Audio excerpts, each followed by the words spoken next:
Salut. Ça va? Ça va, toujours quand je suis au souffle. Ah, je suis contente de t'accueillir. Je vais te toucher un petit peu, mais bon.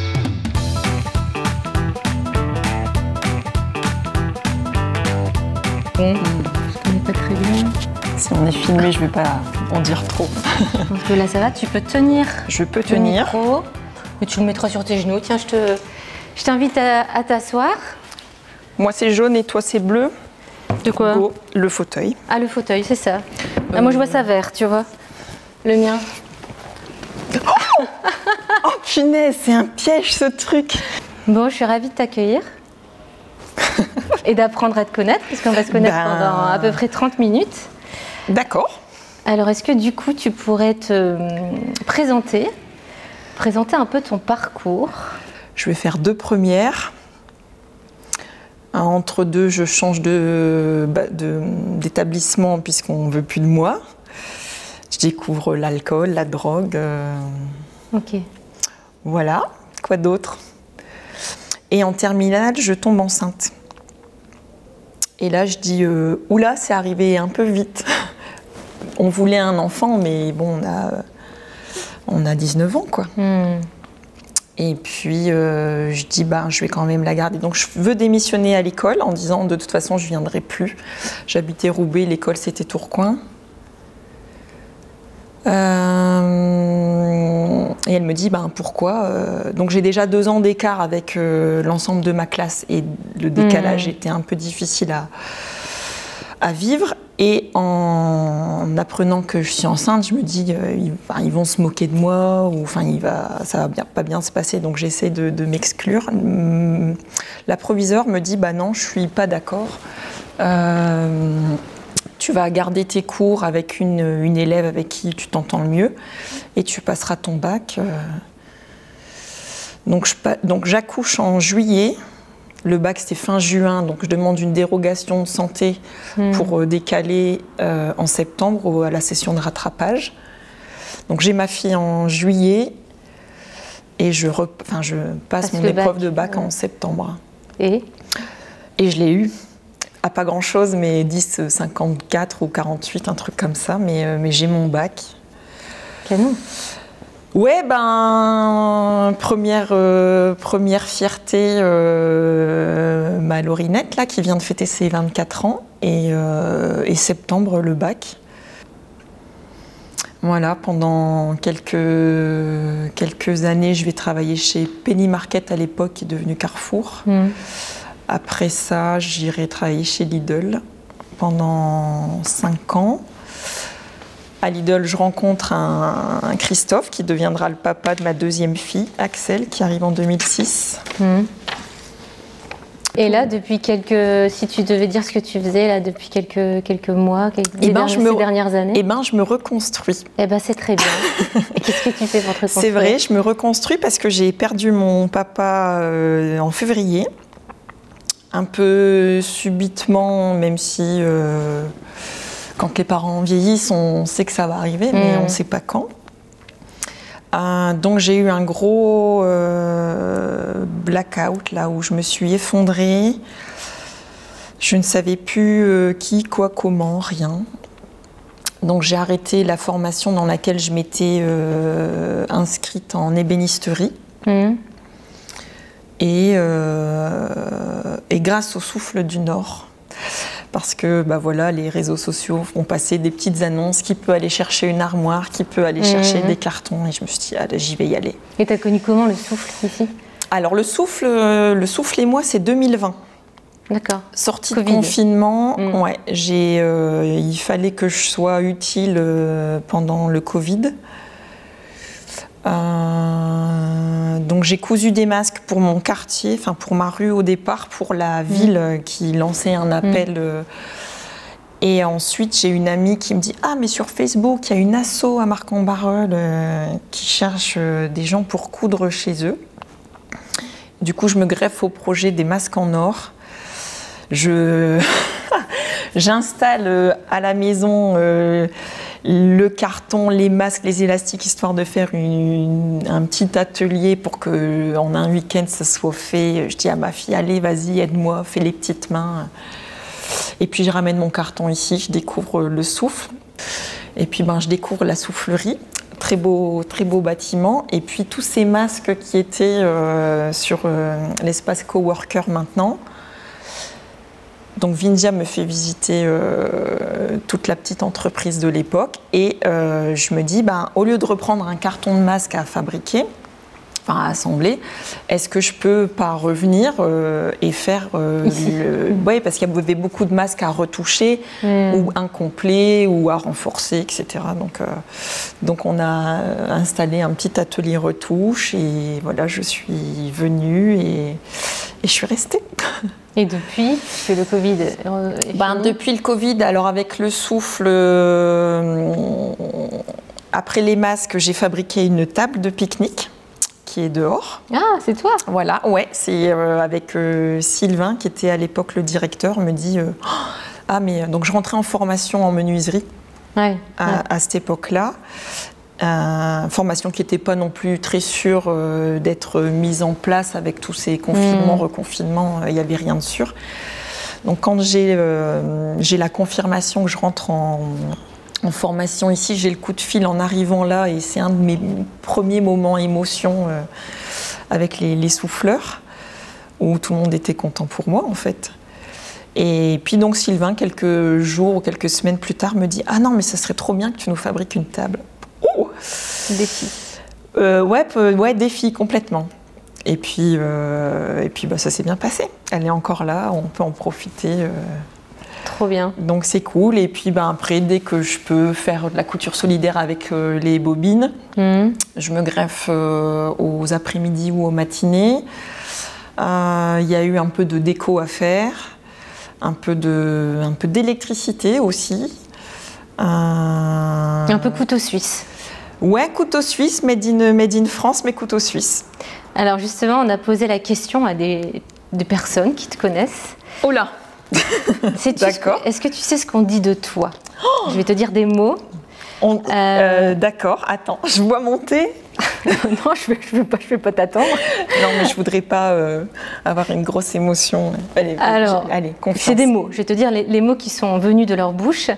Investissement, confiance, détermination, prise d'initiative, bonne humeur, joie, multitâche, couteau suisse, une bonne vivante, une femme pleine d'énergie, une énergie contagieuse, c'est trop bien. Qui a la pêche, le sourire, une femme de générosité, qui a envie. Sandra, c'est le partage. Ça te fait quoi d'entendre ça? Ça fait du bien, parce que moi j'ai beaucoup de mal à me définir. Ouais. Peut-être parce que je ne m'analyse pas vraiment, mais oui, je me reconnais là-dedans. Alors après, chaque personne, c'est un mot là où... C'est des mots qui sont venus... Ouais, non, mais alors après, oui, non, mais après, en même temps, au souffle, c'est un peu l'idée de... Peu importe comment on est, peu importe comment on se sent. Moi, j'ai eu des gros passages à vide.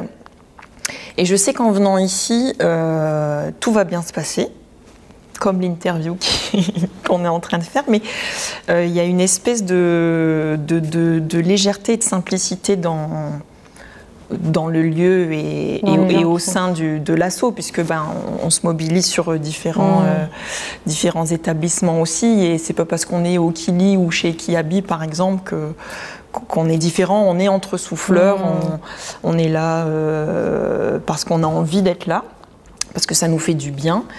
Et c'est un petit peu pour donner ce qu'on peut aux autres. Donc, sans jugement et bienveillance. Ouais, c'est ça, c'est vraiment simplicité et naturel. Et tu vas me dire ce que tu vois, toi, sur cette photo.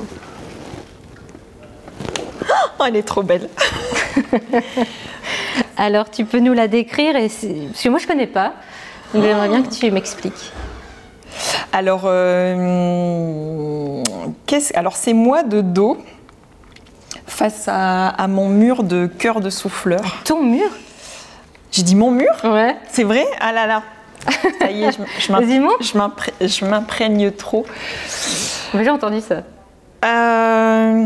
Oui, j'ai passé, allez, je vais dire 4 jours parce que j'ai pas trop compté les heures, mais en plusieurs étapes. Je crois que c'est Valentine et Kathleen qui avaient projeté des cœurs au crayon et fait les contours au crayon de bois. Et je m'étais proposée pour les mettre en couleur. Mettre en couleur le symbole du souffle, tous ces cœurs qui suivent un gros cœur. Voilà. Il est où ce mur maintenant? Il est là, il est dans le cœur de la soufflerie. D'accord. Ça fait un peu répétitif, le mur de cœur dans le cœur de la soufflerie.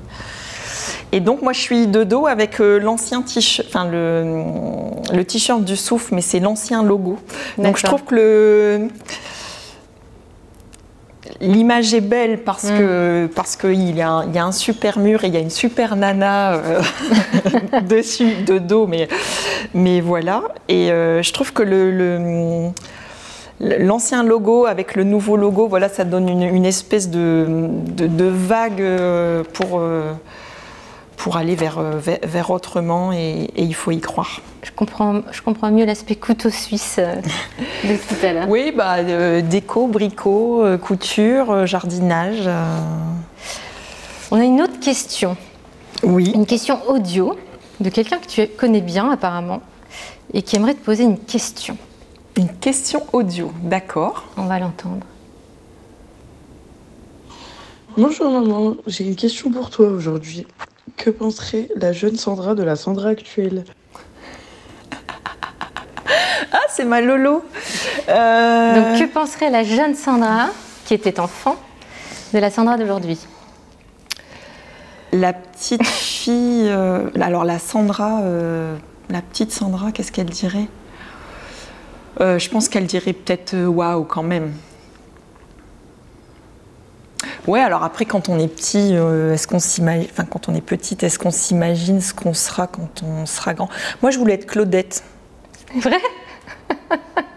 Claudette de Claude François, quoi. C'est ça. D'accord. Parce que j'adorais Claude François, j'adore danser, faire la fête. Mais bon, voilà. Il t'a pas repéré? Non, et puis il n'était plus là pour me repérer quand je suis arrivée. Mais c'est bien aussi, là, ce que je deviens. Est-ce qu'elle dirait pas t'inquiète pas, ça va aller?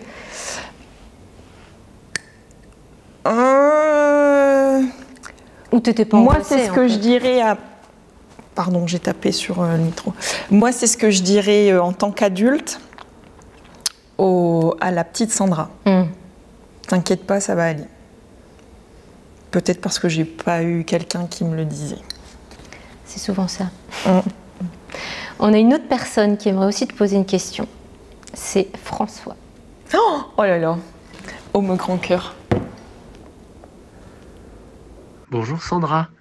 Je voudrais te poser une petite question. Dans ce monde pour le moins turbulent, si tu pouvais écrire une lettre au Père Noël, que lui demanderais-tu? C'est difficile. Ou alors je pense juste à moi. C'est ce que j'allais dire. Et ça, je ne sais pas faire. Et peut-être que je demanderais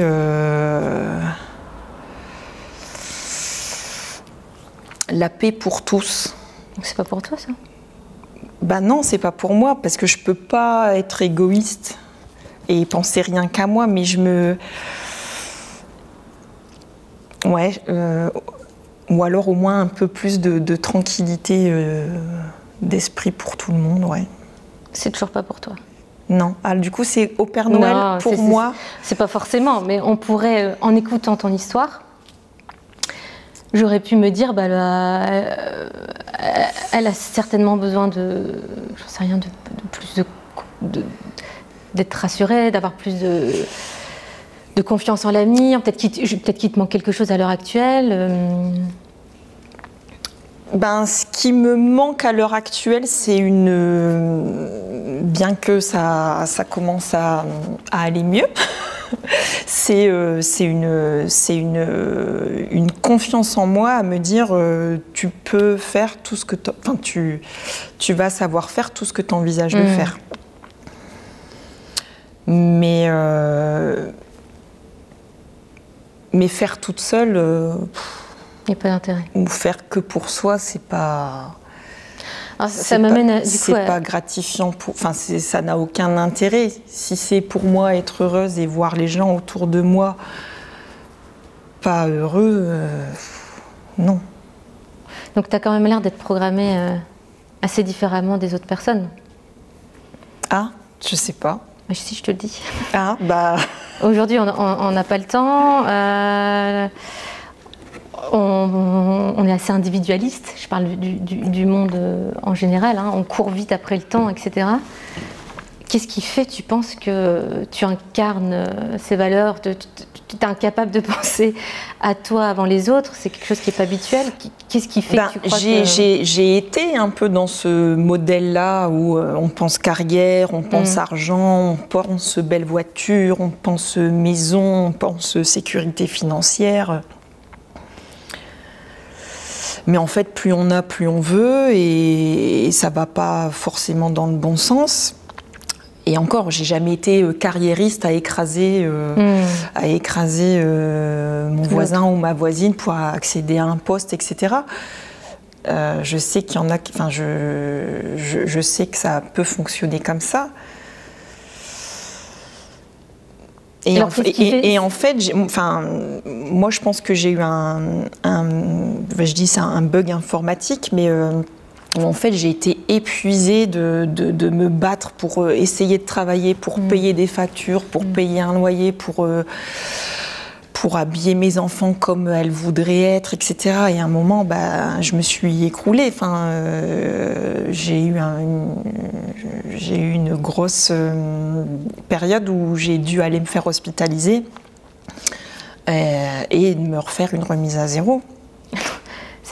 J'allais te poser la question, donc c'est marrant le remise à zéro, parce que j'allais te dire, tu as changé de logiciel à ce moment-là. C'est une remise à zéro parce que je vivais du coup que pour mes filles, en fait, en me disant, bon, il faut que mes filles aillent à l'école, il faut que mes filles aient la vision de la maman qui travaille, qui fait, qui...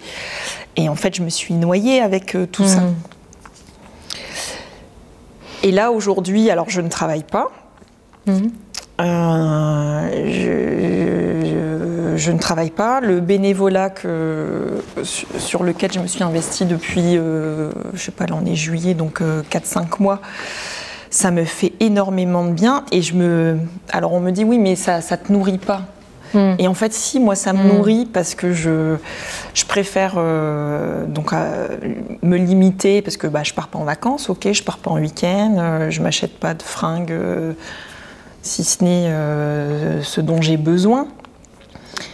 Mais de passer des journées au souffle ou de me dire, tiens, je peux venir aider ou je peux venir améliorer ou ne serait-ce qu'apporter des idées ou des solutions, des fois, c'est chouette. Ça nourrit plus. Et ça me nourrit plus, voilà. Et est-ce que des fois, tu as l'impression de vivre un peu en décalage avec le monde, ou est-ce qu'on dit t'es trop bisounours, enfin, oui, un peu bisounours, mais tant pis, moi, c'est comme ça que je fonctionne. Et j'ai appris, oui. Maintenant, je me moque du regard ou de la pensée des autres. Bien largement. T'as bien raison.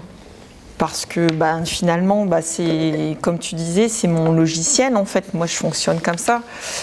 Et si... Alors après, je ne me souviens pas d'avoir essayé de fonctionner autrement, mais d'aller un peu à contre-cœur, ça se passe jamais très bien, je pense.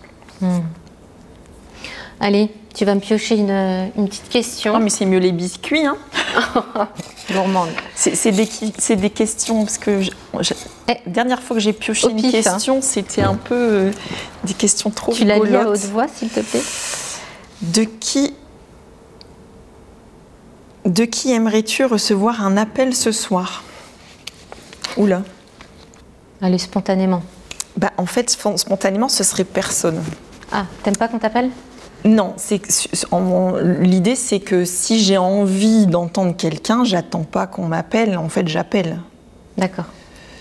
Si vraiment je ressens un besoin ou une envie, j'attends pas qu'elle arrive. Sinon, je peux peut-être attendre un peu trop longtemps. Mais alors... Bon non, c'est une bonne réponse. Choisis-en. Oui, non, là j'avoue, ce serait ça. Allez, ici. Bon, ça se voit qu'à 44 ans, à un moment, on a besoin de lunettes, mais si tu étais un objet du quotidien, tu serais quoi? Là, tout de suite, vite fait, j'aurais dit couteau suisse, parce que ça me représente bien.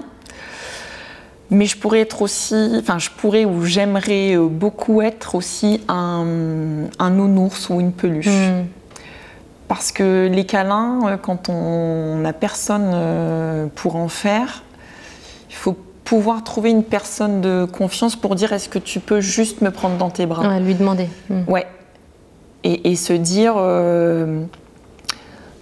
pas besoin de savoir pourquoi, comment, etc. Moi, j'ai besoin d'un tournevis. Je prends mon tournevis, je répare.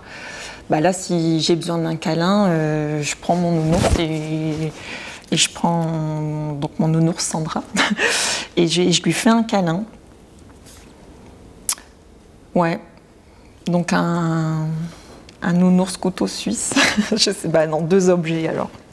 Je pourrais. T'as le droit d'en avoir 2. Ouais. Allez, on va se faire une dernière question. Ouais, c'est bien, j'aime bien. T'aimes bien?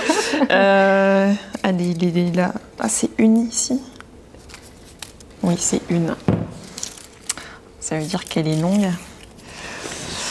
Si tu pouvais choisir quelque chose à faire enseigner dans toutes les écoles du monde,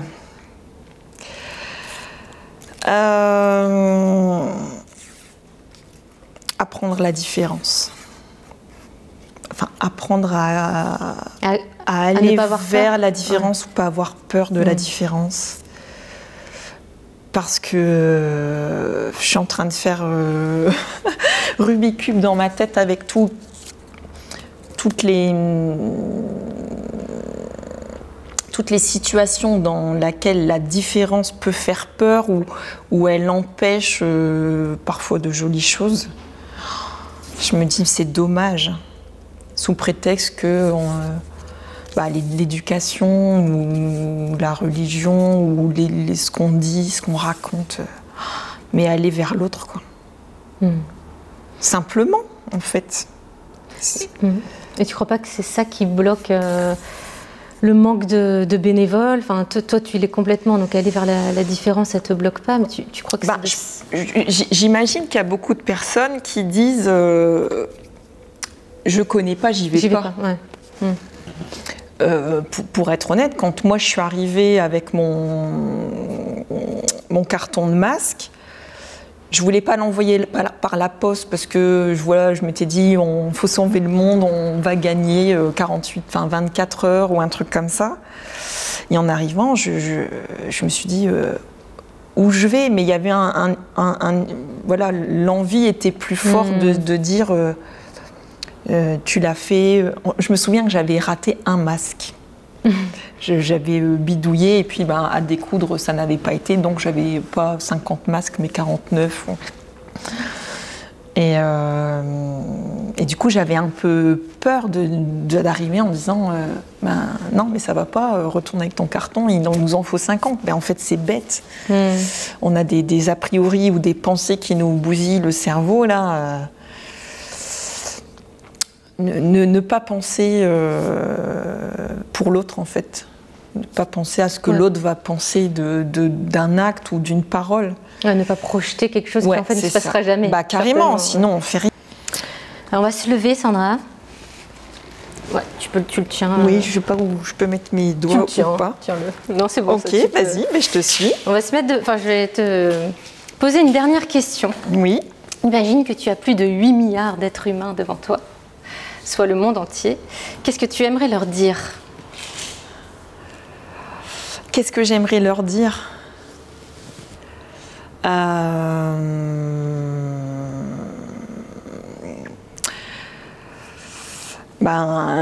Allez-y simplement en fait. Enfin, je sais pas qui je dois regarder. Bah moi, c'est moi qui te pose la question. Allez-y, si vous avez envie, allez-y. Osez quoi. Osez. Osez et la réponse est là. Est-ce que tu peux nous faire du coup une petite, est-ce qu'on a un crayon, petite dédicace sur le joli sur le miroir, sur le joli si miroir. Tu voulais mettre 2-3 mots. Le stylo arrive. Et du coup, ça doit être un mot... Ce que tu veux. Tu fais une petite dédicace au monde, aux 8 milliards d'êtres humains qui sont devant toi, qui peuvent lire ce mot. Ah, il y a un truc aussi qui me touche pas mal, c'est la communication. C'est-à-dire utiliser les bons mots. Et si on n'a pas compris ou si on ne sait pas, essayer de s'expliquer ou d'être le plus juste possible pour que le message soit bien passé et que le récepteur puisse bien le comprendre aussi, ou en tout cas du mieux qu'il puisse. Mais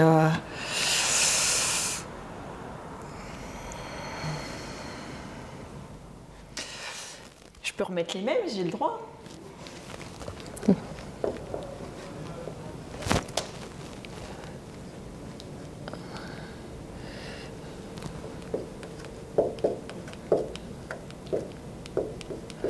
Alors, amour, partage.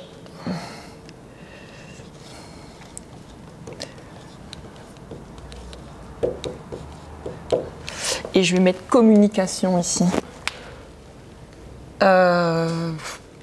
Ouais. Ça fait un peu sérieux, communication. Échange.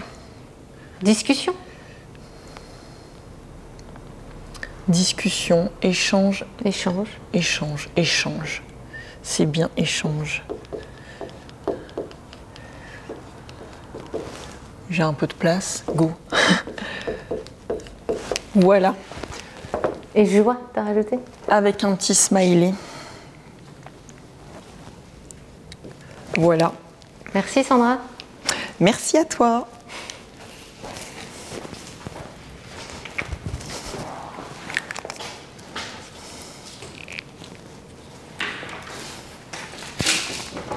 Tu me retouches. Ah ouais, il faut que je te retouche. Hop. Merci beaucoup. Merci.